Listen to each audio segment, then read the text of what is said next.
iremos abordar o texto de Números. O livro de Números, a proposta não é exatamente o que o tema, o título traz.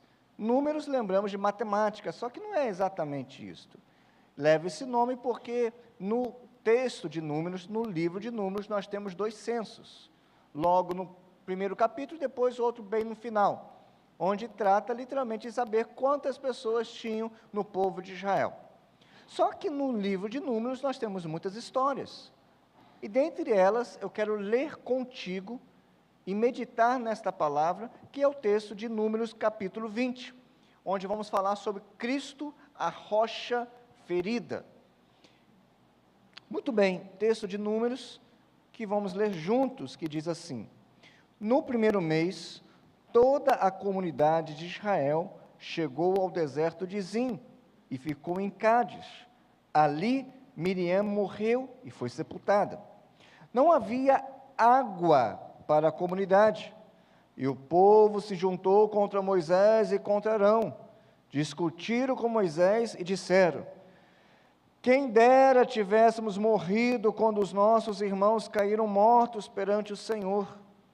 Por que você nos trouxe, ou melhor, por que vocês trouxeram a Assembleia do Senhor a este deserto, para que nós e os nossos rebanhos morrêssemos aqui? Deixa eu só parar um pouquinho. Irmãos, que povo ingrato. Deus já tinha feito tanto com esse povo.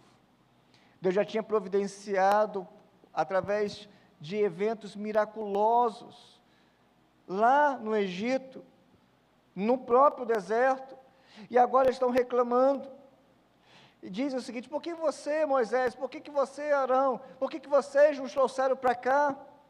Os nossos rebanhos vão morrer. Olha agora o verso 5, por que vocês nos tiraram do Egito? Mal agradecidos, eram escravos, estavam sendo oprimidos, mas simplesmente estavam agora reclamando, e diz: e nos trouxeram para este lugar terrível, aqui não há cereal, nem figo, nem uvas, nem romãs, nem água para beber. Eles estavam preocupados nas bênçãos, e não estavam nem reconhecendo o Deus Todo-Poderoso que estava com eles, literalmente 24 horas. Nós também somos assim, reclamamos porque não temos coisas, e esquecemos de agradecer por aquilo que é o provedor de todas as coisas. Eles estavam literalmente sendo injustos com Deus. E diz o texto bíblico, na sequência: Moisés e Arão saíram de diante da assembleia para a entrada da tenda do encontro, aqui é o tabernáculo, tá? A tenda do encontro, e se prostraram, o rosto em terra, e a glória do Senhor lhes apareceu. E o Senhor disse a Moisés: pegue a vara, e com seu irmão Arão, reúna a comunidade, e diante desta, fale aquela rocha, e ela verterá água. Vocês tirarão água da rocha para a comunidade e os rebanhos beberem. Então Moisés pegou a vara que estava diante do Senhor, como este lhe havia ordenado.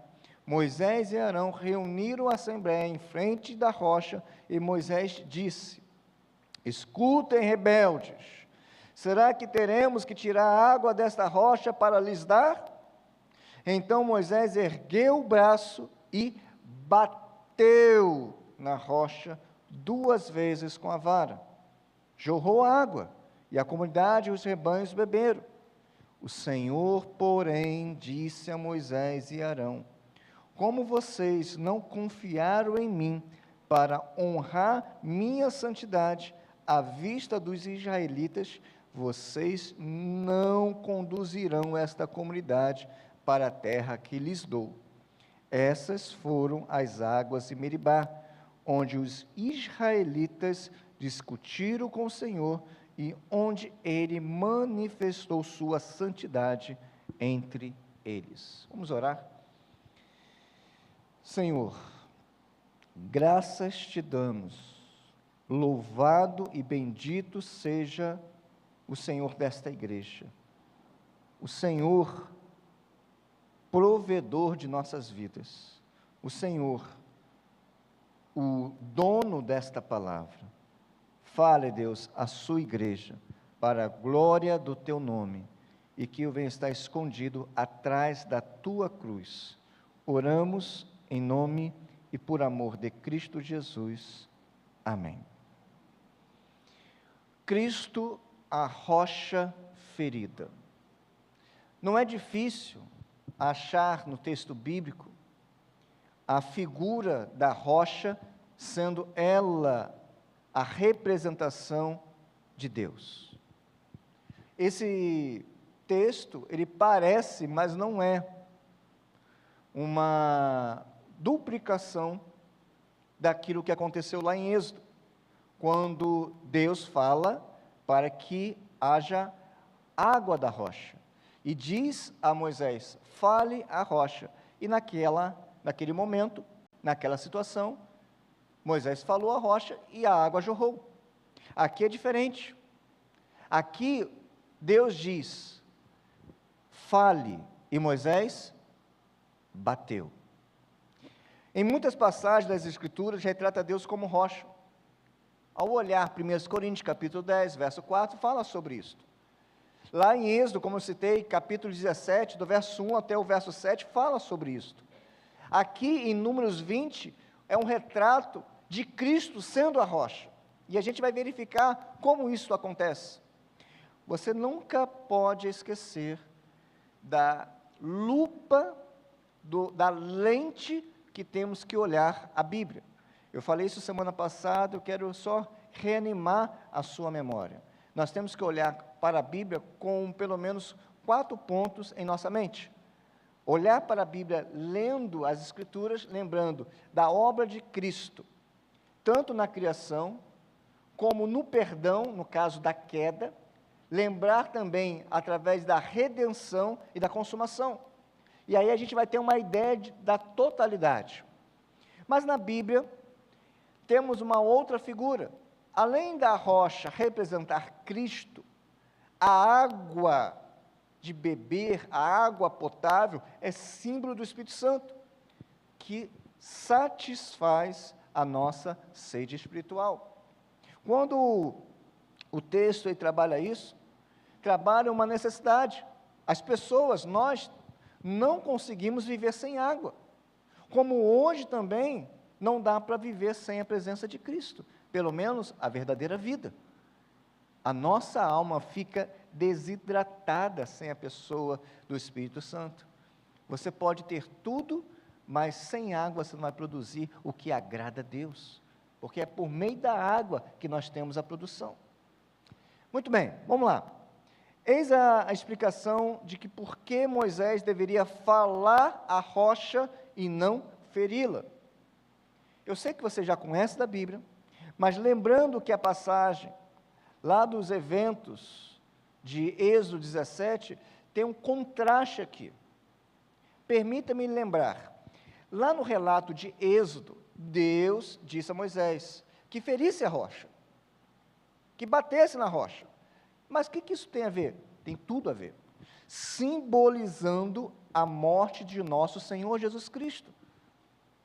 Ele foi maltratado, ele foi crucificado, mas aqui, Deus diz, fale a rocha, pois Jesus, o nosso Senhor, morreu apenas uma vez. E era somente falar. Por quê? Porque agora tudo o que nós precisamos é pedir a Ele, e o Espírito Santo nos dará conforme a sua vontade. Não precisamos mais matar Cristo por causa dos nossos pecados, Ele morreu uma única vez, e por causa disso nós somos alcançados por sua graça.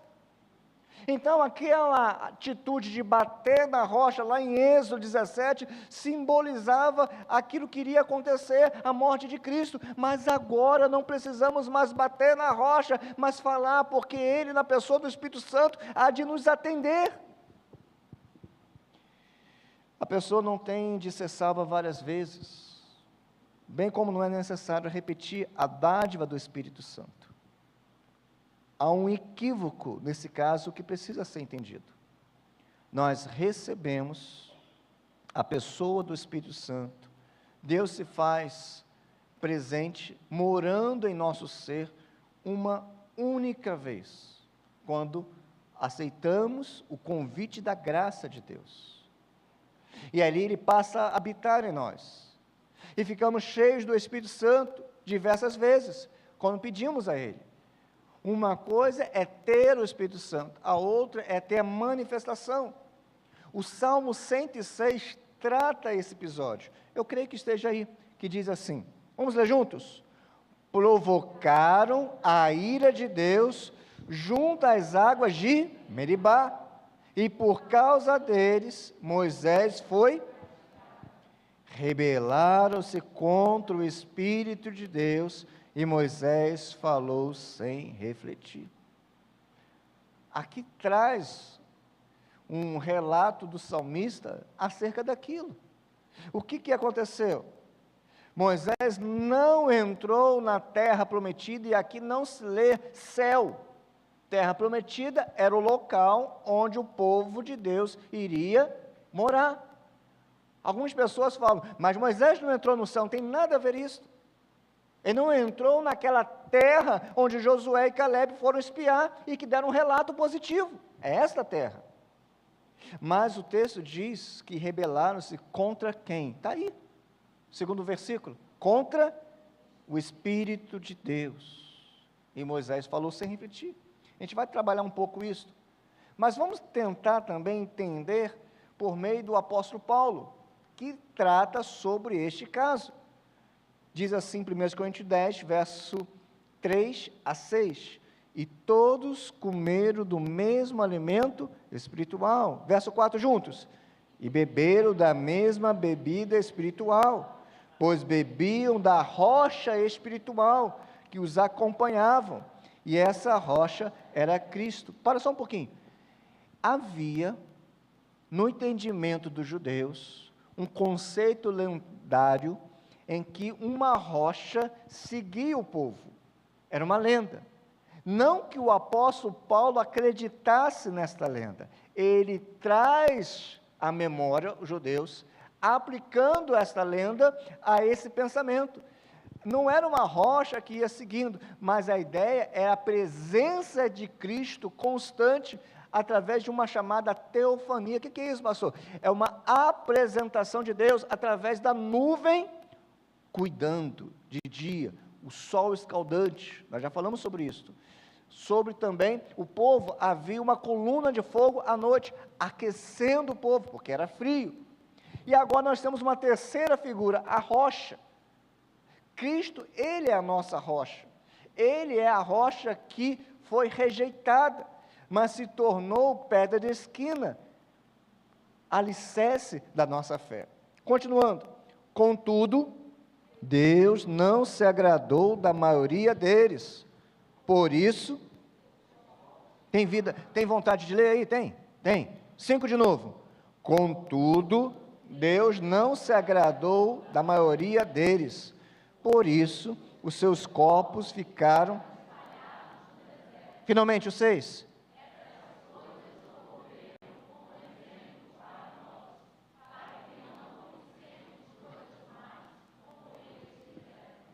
Há uma expressão que eu quero trazer para os irmãos. Depois vamos começar agora a destrinchar o texto. Nós lemos o texto, falamos um pouquinho sobre o texto, lemos o que falaram sobre esse texto, tanto o salmista como também o grande apóstolo Paulo, e agora nós vamos trabalhar o texto com aplicações práticas. Mas uma expressão eu preciso trazer, que é: a glória é de Cristo. Tudo é para o Senhor. No entanto, a principal razão porque Deus julgou Moisés e manteve-o fora da terra prometida é esta. Qual é? Ele, Moisés, exaltou a si mesmo e deixou de glorificar a Deus. Vamos entender. Está claro que nas palavras de Moisés, elas foram palavras irrefletidas. Ele não parou para pensar. Ele não estava muito errado no que disse. O que ele disse? Povo rebelde. Mas se o povo não estava se rebelando exatamente naquele momento, estava perto disso.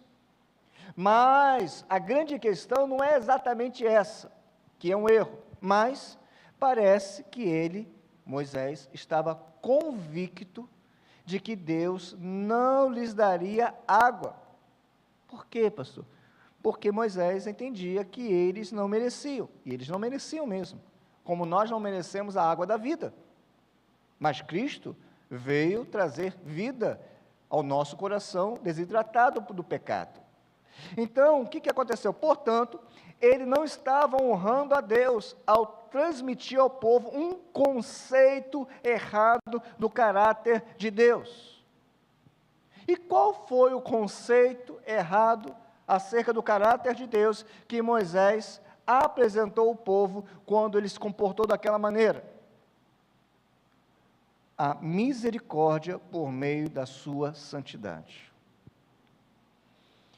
Aquele povo não merecia água. Aquele povo merecia morrer de sede no deserto. Aquele povo é semelhante a todos que viveram antes e depois deles. Somos nós. Nós não merecíamos a água viva que jorra do trono de Deus. Nós não merecíamos a água, aquela água que ao beber não teremos mais sede. Nós não merecíamos, mas foi a misericórdia de Deus, por meio da sua santidade, que fez com que essa água, a saber, Cristo, chegasse em nossa vida.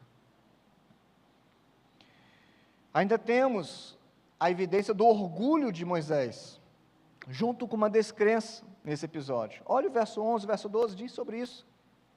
Ele não acreditava que Deus daria água de beber. Ele não acreditava que aquele povo merecia. Mas, em parte, ele estava certo, mas ele não deveria se comportar assim. Lição. Nos tornamos presas fáceis, até mesmo nos pontos que pensamos que somos fortes. O ponto mais forte de Moisés era a sua mansidão. Contudo, foi nisso que ele fracassou. Aquele que pensa que está de pé, cuide-se para que não caia.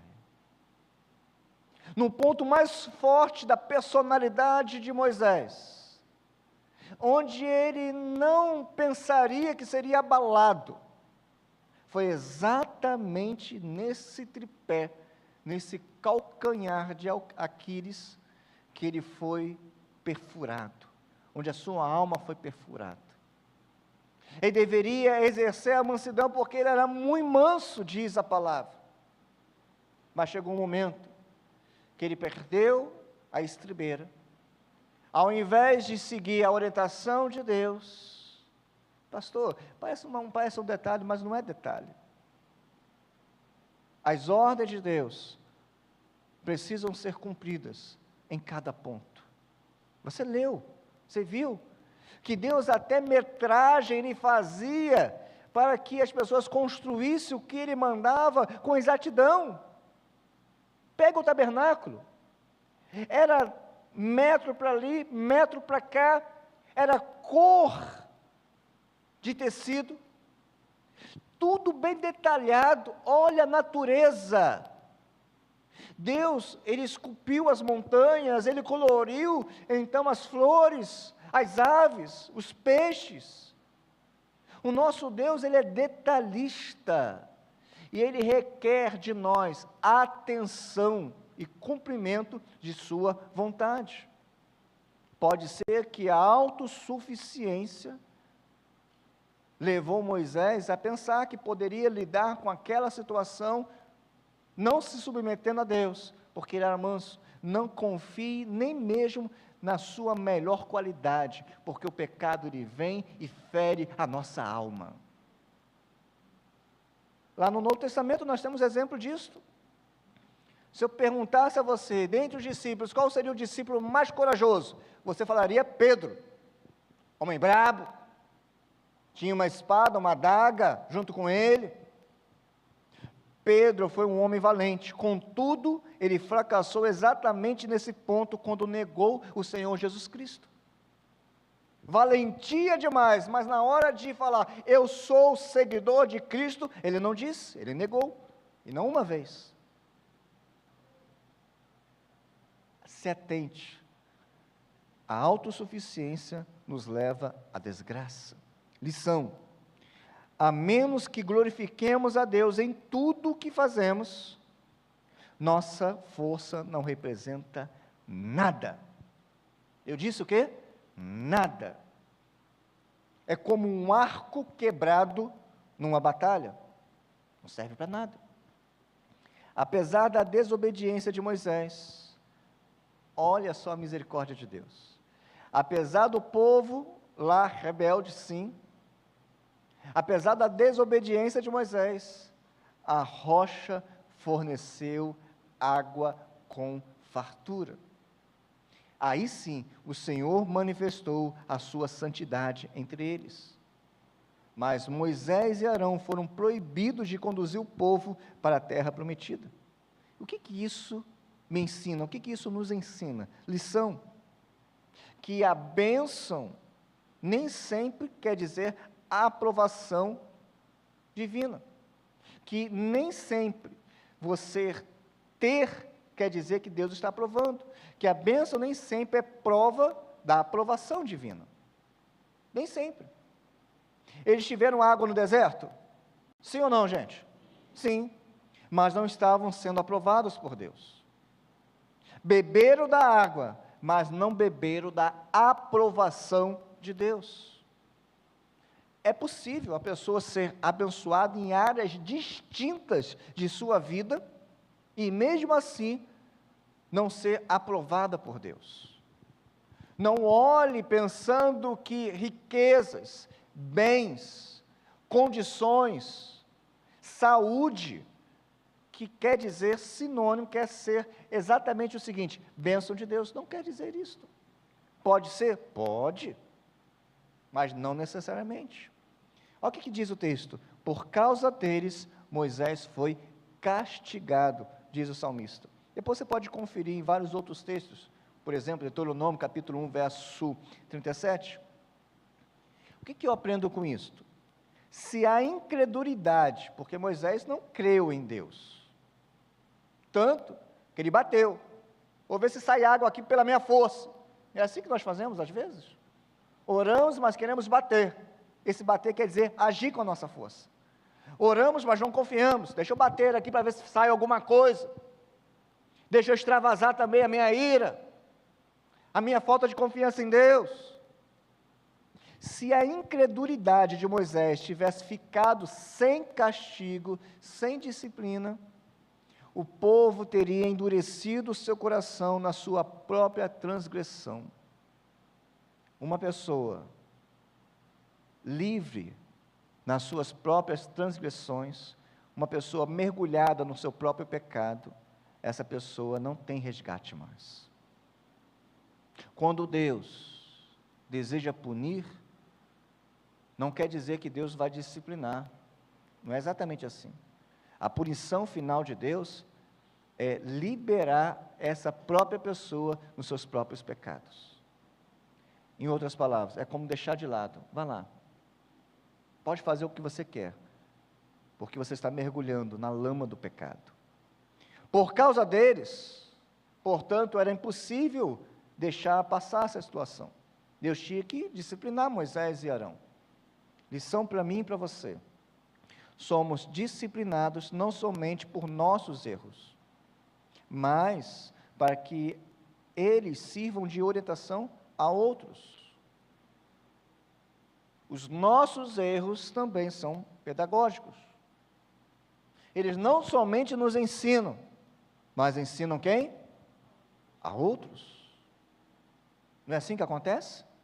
Não olhamos a situação de alguém e falamos assim: meu Deus, que isso não aconteça comigo, tem que aprender com isso. Pelo menos deveríamos aprender com o erro dos outros. Por quê, pastor? Porque isso é sabedoria. O erro do outro precisa me ensinar. Por quê? Porque o erro do outro é pedagógico. provavelmente, alguns só aprendem com seus próprios erros. Aí, o que acontece? Corta a carne. Aí fere a gente. E quando nós somos feridos, isso marca. Sábio é quem olha e aprende com o erro dos outros. Uma questão interessante que não está bem clara aqui no texto, e até mesmo buscando conhecer um pouco mais, é a questão de que constituiu a culpa de Arão. Foi Moisés que recebeu a palavra. Foi Moisés que bateu na rocha. E aí, e Arão? Uma resposta. Evidentemente, ele foi junto com Moisés, sem tentar interferir ou discordar. O que isso me ensina? Que omissão é pecado, tanto como o pecado cometido por aquele que você deveria ou poderia interferir. Quem sabe o que é certo e não faz, comete pecado. Está no mesmo pacote. Está na mesma situação. Nós temos a tendência de olhar, isso não é comigo, ele que deu o jeito dele. Não, se eu sei que tem algo errado e não tomo uma providência, eu estou pecando junto. Arão entrou no pacote, não é porque ele entrou no pacote, ele já estava no pacote. Aplicações práticas e finais. 4 faces de um mesmo erro. Primeiro, em relação a Moisés, destemperado. Moisés estava destemperado. Seu mau humor em chamar os israelitas de rebeldes, quando o próprio Deus mandara-lhe apenas lhe trazer refrigério. Deus mandou ele falar à rocha para que saísse água no meio do deserto e pudesse trazer a solução da sede. Moisés era para ser um instrumento de refrigério. E o que isso traz como ensinamento? Cuidado. Moisés falou mal dos seus irmãos lá no deserto, mesmo aqueles irmãos sendo errados. Cuidado com o que você fala do seu irmão. Ao invés de criticar, seja um elemento de refrigério na alma do seu irmão. Uma água no deserto de sua dor. Cuidado, meu irmão.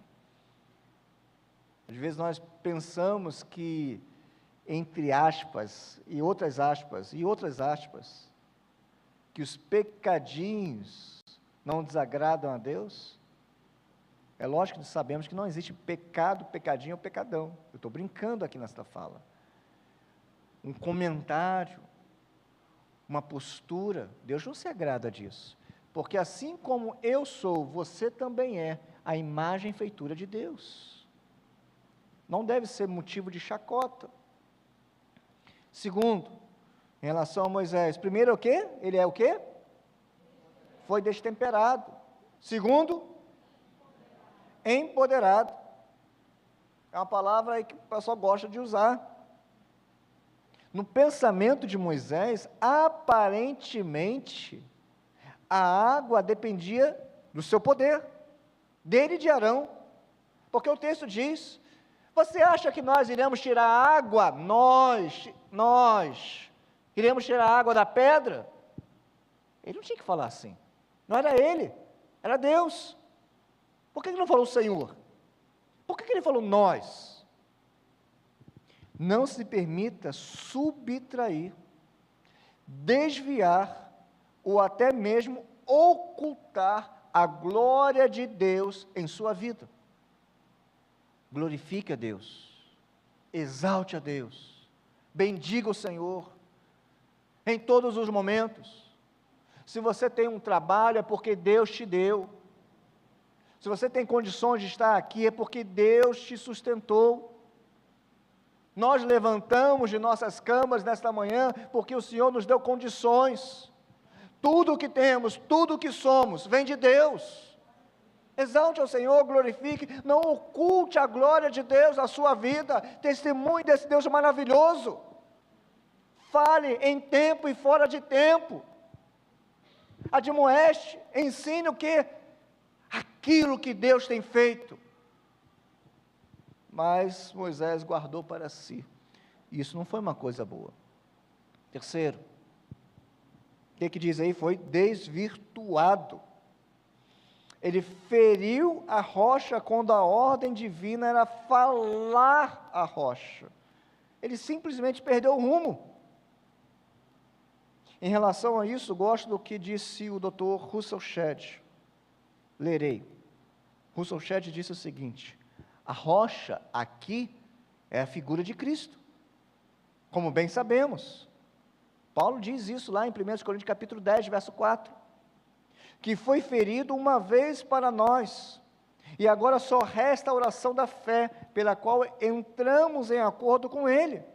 A rocha já tinha sido ferido uma vez lá em Êxodo, capítulo 17, verso 6, e daí o significado especial de apenas falar a rocha. Perdemos o rumo quando esquecemos quem é Cristo, o que Ele fez por nós, e só lembramos de nossas vontades. O Senhor nos chama a relembrar quem Ele é. Imagine a situação de Moisés, não era fácil. Gente, aquele povo era complicado mesmo.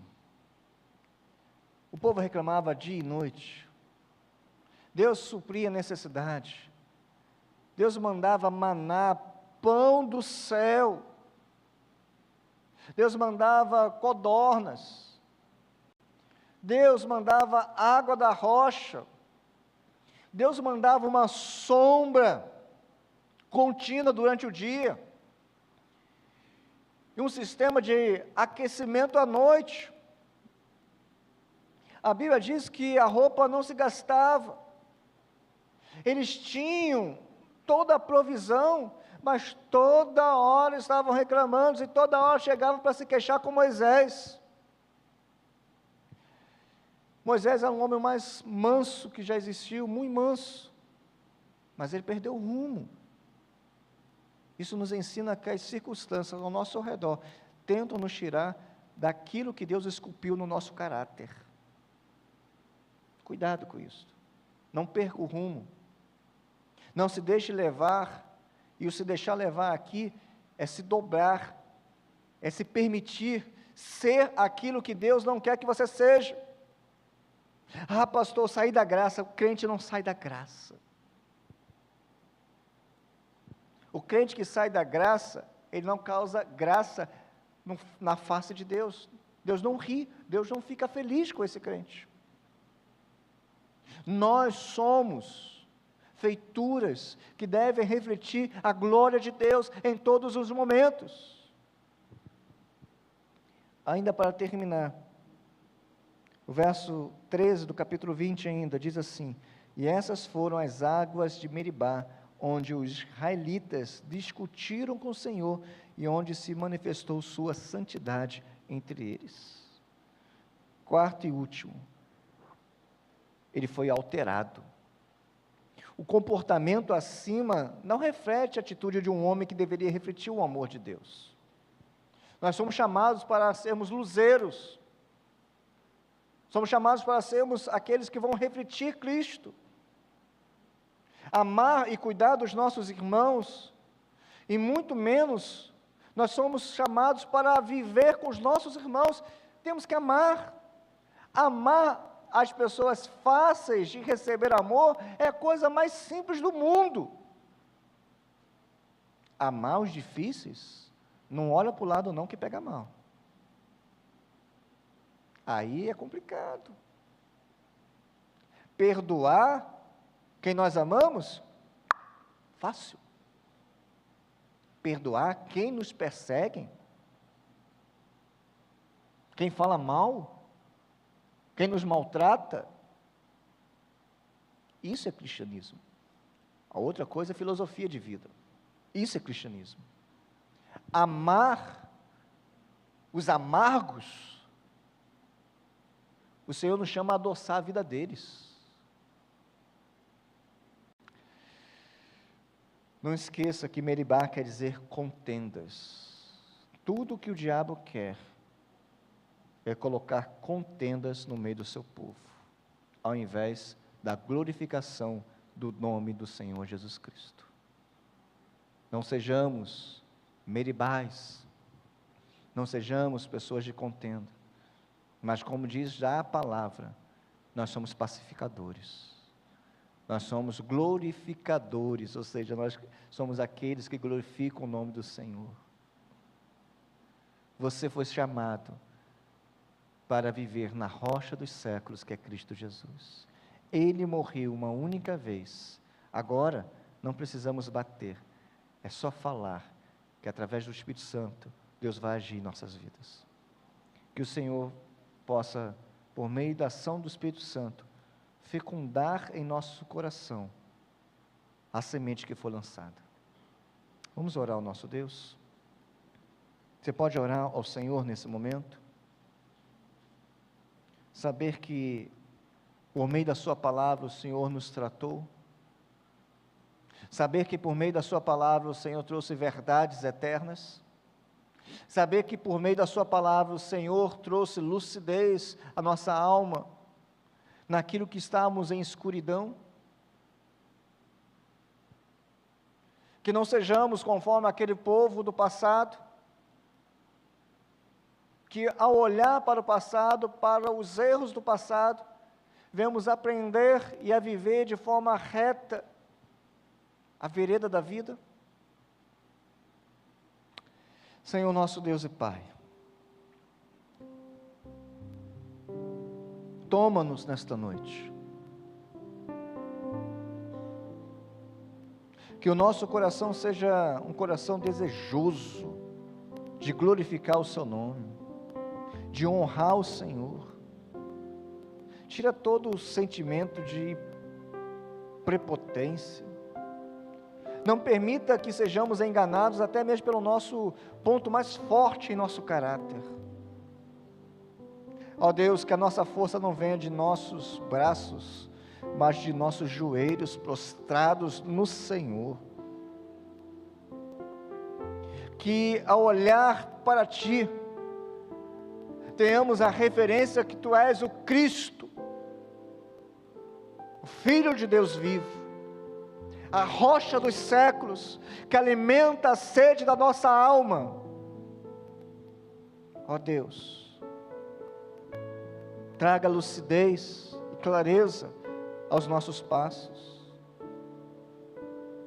Perdoa, Deus, o nosso pecado. Usa-nos como instrumento da Tua graça, do Teu amor, do Teu cuidado, também aos nossos irmãos. Ó Deus, oramos a Ti, em nome e por amor de Cristo Jesus. Amém, povo?